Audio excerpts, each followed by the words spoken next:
Bienvenue à vous dans ce guide d'utilisation complet de GoHighLevel. Aujourd'hui, on parle du constructeur de page et en l'occurrence du menu FAQ, foire aux questions. Comment l'utiliser? Voilà, vu que c'est un guide d'utilisation complet, je passe tous les items et on va voir si cet item il est sympa, qu'est-ce qu'on peut faire avec. Quand vous avez un doute sur un des items de GoHighLevel, venez sur une des vidéos. Je parle forcément de chacun des boutons. Si vous avez une question dessus, la réponse est dans la vidéo. Allez, on partage l'écran. Donc c'est parti. Donc pour insérer bien sûr un module, je vais insérer une nouvelle section, une nouvelle ligne. Et là-dedans, on va ajouter le module FAQ qui se trouve ici. Tac. Voilà, donc bien sûr, vous illustrez ça, vous mettez un titre, la foire aux questions, une petite image si vous voulez en fond, enfin, vous gérez un design. Alors, qu'est-ce qu'on peut faire avec ce truc de foire aux questions de GoHighLevel? Franchement, c'est plutôt pas mal comment ils l'ont pensé. C'est un seul bloc dans lequel vous avez 3 modèles de design, soit 3 éléments séparés, soit 3 éléments séparés mais qui sont sans espace vertical, et soit un truc simple avec un trait, etc. Voilà, donc vous choisissez le modèle bien sûr qui vous plaît le plus, et à partir de là, tout le réglage, on va dire, se fait en termes de titre et de texte et de contenu. C'est on clique sur un item ici, ça le déploie là, donc le fait qu'il soit déployé ici, on peut venir écrire, ok, on peut venir écrire à tous les endroits, et bien sûr, alors, on peut pourquoi. Et bien sûr, voilà, vous faites ça sur chacun des items, liste item 2, liste item 3, etc. Donc, on voit bien que quand j'ai choisi l'item 1, l'image qui est là, on peut demander à ce qu'elle soit visible ou non visible. Et si on choisit une image visible, bien sûr, il y a le bouton d'image ici pour télécharger une image avec l'option Image Load optimisée. Donc, voilà, c'est simple, efficace. Ensuite, tout va se jouer dans la partie Advanced pour créer les différentes options de design. Alors, ils ont bien pensé, par exemple, sur WordPress, on a soit le module à bascule, soit le module accordéon. Ici, ils ont tout réuni au même endroit, et selon les options que vous allez utiliser, ça va utiliser le module à bascule, le module accordéon, créer des ouvertures simultanées, créer des ouvertures un après l'autre, etc.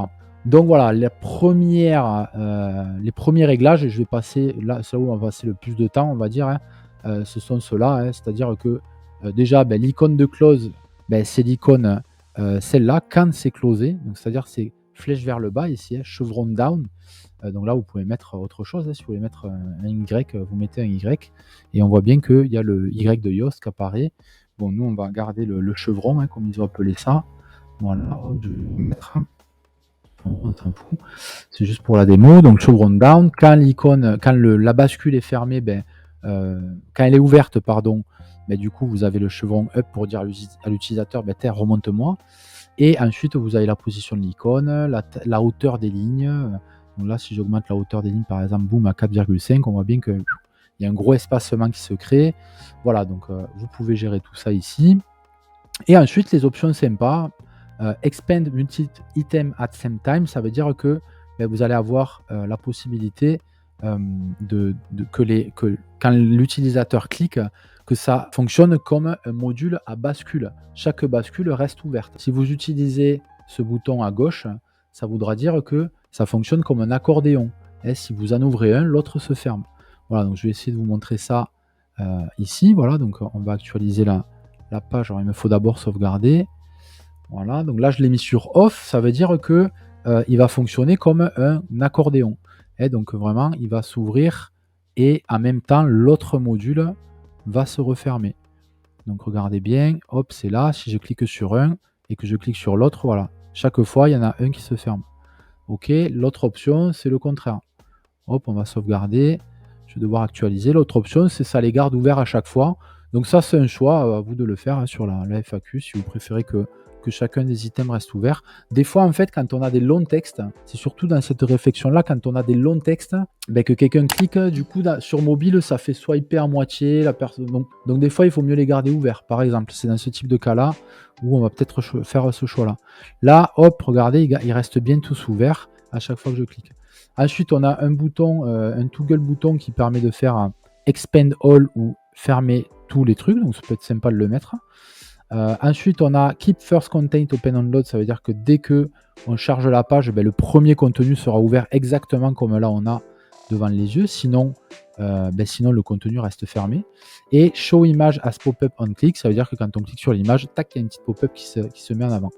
Voilà, donc je ne vais pas passer beaucoup plus de temps, hein, c'était les petites nuances à connaître.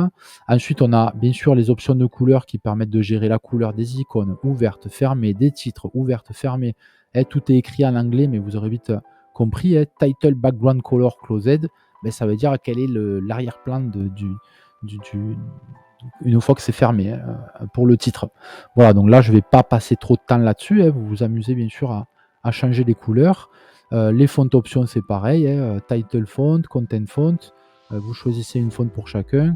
Vous pouvez très bien prendre vos fonts de Google ou les fonts qui sont par défaut pour les titres et pour les contenus que vous auriez logiquement réglé au préalable ici dans typographie. Ok, donc vous avez une possibilité quand même de gérer les polices différemment en termes de taille sur la partie mobile et la partie ordinateur. Cette fois-ci, il faut cliquer sur un bouton pour les faire apparaître.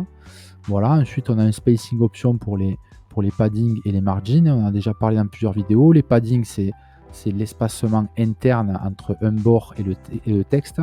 Les margins, c'est l'espacement externe entre ce module et celui-là. Voilà, margin top, margin bottom, forcément, si j'augmente le margin top, ça va créer une augmentation du margin entre les éléments.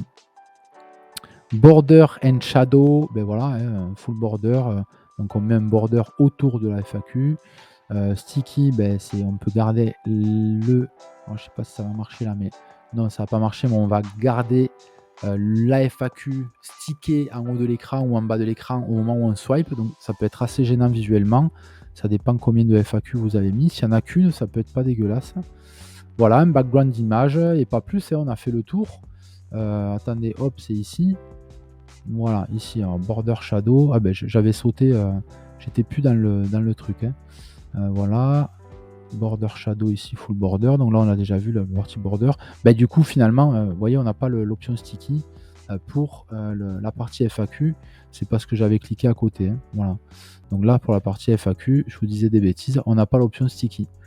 Ce qui d'ailleurs est logique, puisque du coup, c'est ce que je vous disais, c'était un peu bizarre. Voilà, j'ai pas plus à dire sur cette partie FAQ, donc vous voyez, c'est plutôt assez sympa, c'est bien fait, c'est assez facile à utiliser. Si vous avez des questions, vous n'hésitez pas à regarder les autres vidéos qui parlent de tous les éléments de Go High Level, que ce soit dans les menus ou dans le builder de page. Facebook Group pour vos questions diverses et variées en termes de stratégie, et 2 classrooms par semaine pour ceux qui sont clients et élèves, pour envoyer du pâté, résoudre des problèmes et faire avancer votre business. Voilà, je vous dis à très bientôt.